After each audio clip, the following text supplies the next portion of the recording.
No good advice. Relationship advice.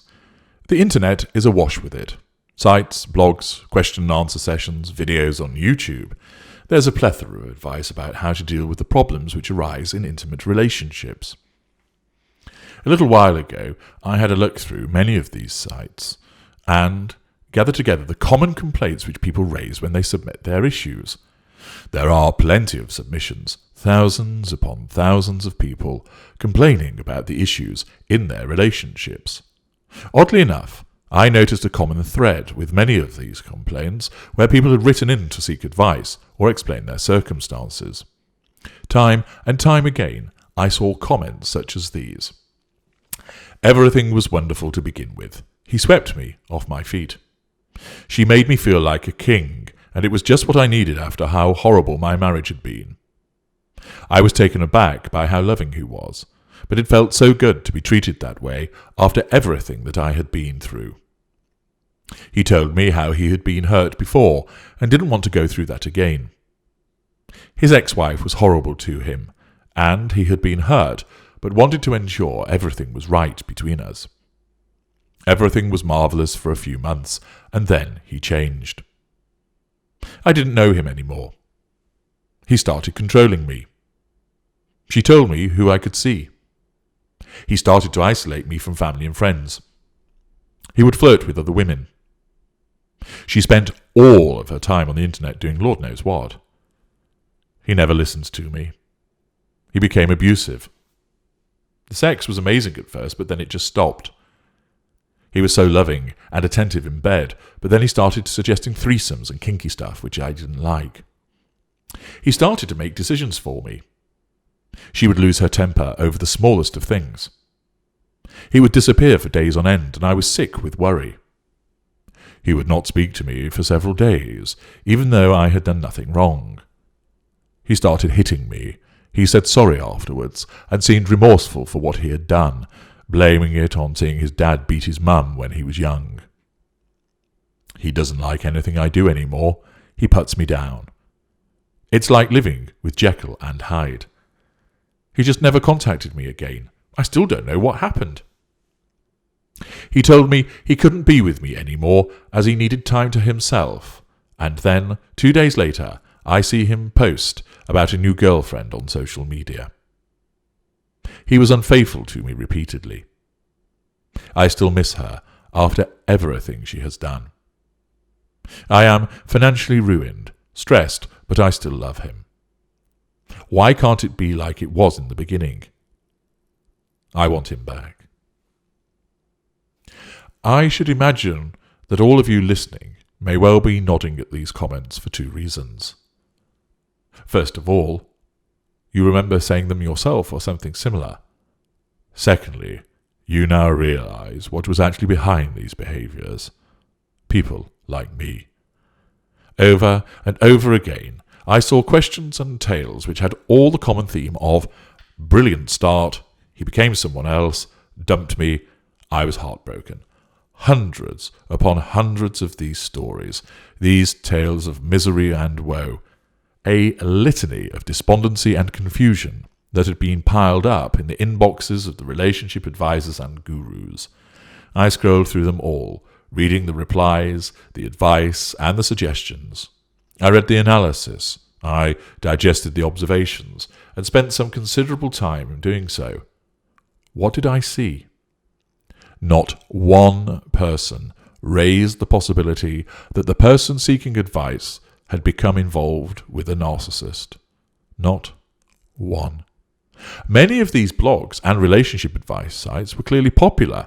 Some were established names linked to lifestyle magazines and newspapers. Many directed you to their services for counselling and relationship toolkits. Many of them trotted out similar comments and platitudes. Too often, they read like the first world tribulations of a scene from Sex and the City, rather than the abusive, destructive, and harmful actions of dangerous narcissists. Yet, not one of them raised the suggestion that a narcissist was involved.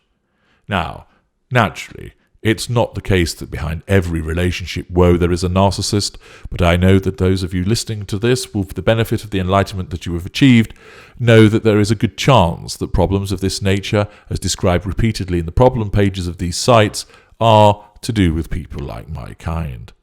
Yet nobody was offering this as a possibility.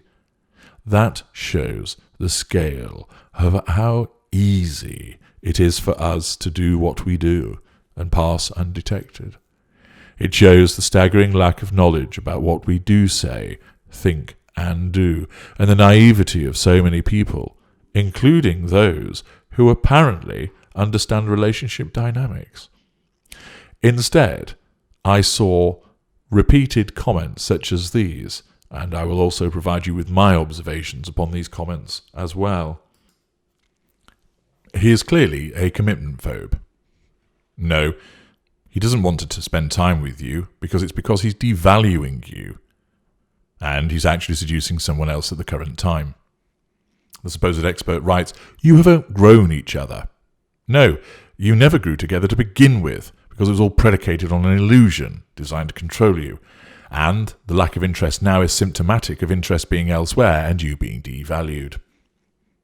The supposed expert writes, "He may just be tired or stressed from working hard to support you and your children." Yes, or more likely he's a narcissist who uses his rage to intimidate and control you. You may have unrealistic expectations about the relationship.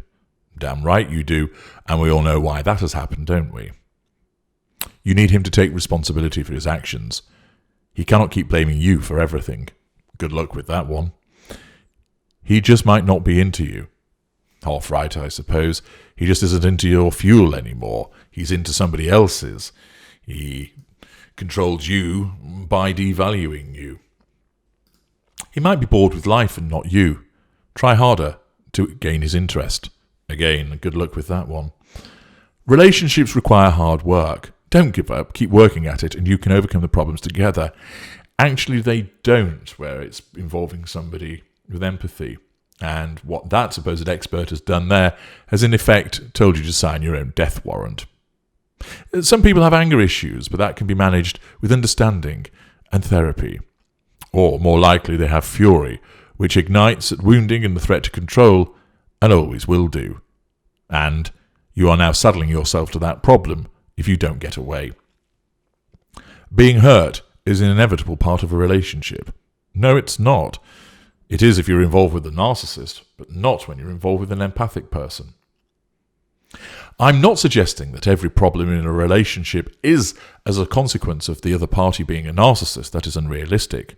However, the number of times that I read about what was clearly the narcissistic dynamic of seduction, devaluation, and disengagement for an intimate partner primary source was significant. The habitual and repeated behaviours were all there to be seen. The monumental amount of times that I recognise narcissistic manipulations, the rage attacks, the silent treatments, the triangulation, intimidation, bullying, gaslighting, and so forth, in so many posts didn't surprise me. But they were not picked up on by these supposed relationship experts.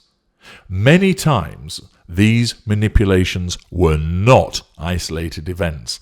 They were habitual, repeated, and a pattern of behaviour, and also differing types of manipulations, which then combined and repeated over and over.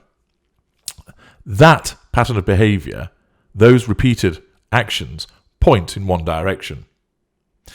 The advice and platitudes that were provided to people who were clearly, not just possibly, but clearly entangled with a narcissist were way off the mark. The descriptions and answers that I provided earlier were the ones which were provided to people, and at best this would mean the person would remain clueless and stuck with no appropriate solution, and at worst they were providing advice which would harm the individuals who had sought the advice. I'm not surprised by this erroneous advice. I wasn't amazed by the omission of our kind from the explanation. I wasn't taken aback by the scale of people complaining about what was clearly narcissistic abuse, but not being told as such. This is why we are able to do what we do. This is why we are able to move amongst people, ensnare fresh victims, and maintain our veneer of respectability. This is why what we do is passed off as something else, euphemized, diluted, lessened, and made to seem like a standard relationship hiccup. This is why ignorance is so harmful. This is why we remain so effective. This is why we remain so dangerous. No good advice, indeed. Here is where you find everything that is required to understand narcissism. Ensure that you allow others to access it too. I'm H.G. Tudor. Thank you for listening.